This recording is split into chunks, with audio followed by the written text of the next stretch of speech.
Kush bën istighfar, syfyre iftar, muin Ramazan, betet fitim tar.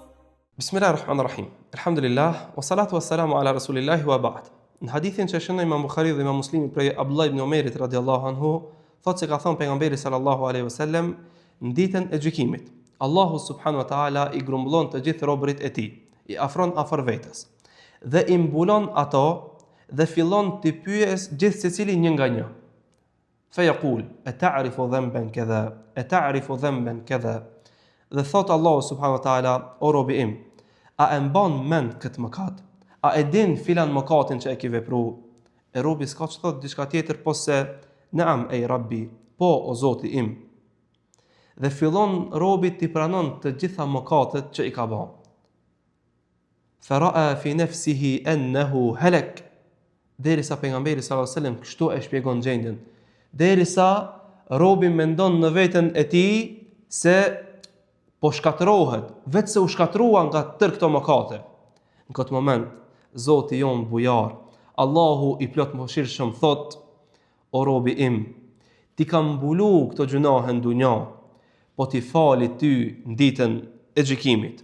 Subhanallah, çfarë rehatie, çfarë momenti. Allahu subhanahu wa taala po kujdeset për privatësinë e robërve edhe në momentet më kritike. Po kujdeset që mos t'i turpron ato në mesin e njerëzve të tjerë.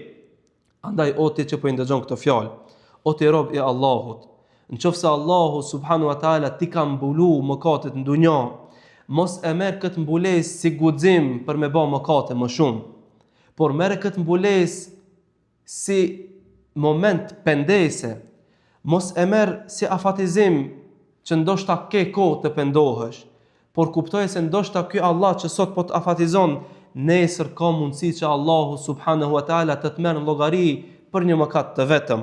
Mos e prit ditën kur ti do të mbetesh i vetëm me librin e veprave tua dhe të qëndrosh mes frigës se ndoshta ke mundësi të dështosh dhe shpresës se ndoshta Allahu do të mëshiron e do të falë.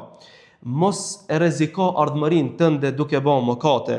Kthehu sot, para se të thuhet në ditën e gjykimit, merre dhe lexoje librin tënd e ti nuk ke njohuri se çka ka brenda librit.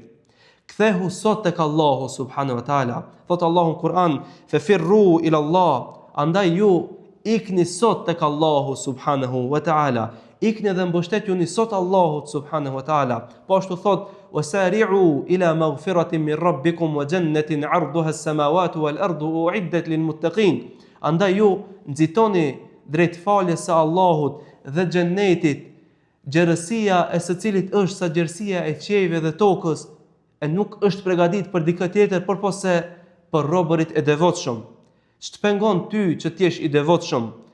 Është një penj i holl i cili e ndan devotshmërinë nga jo devotshmëria.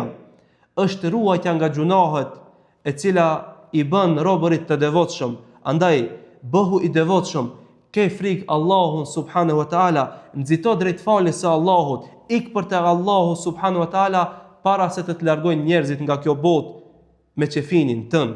Nga se nuk të ndan diçka tjetër nga xheneti vetëm se të qenurit rob i devotshëm ndaj Allahut subhanahu wa taala. Lutim Allahun që Allahut na jep të gjithë neve xhenetul firdausin. Wassalamu alaikum.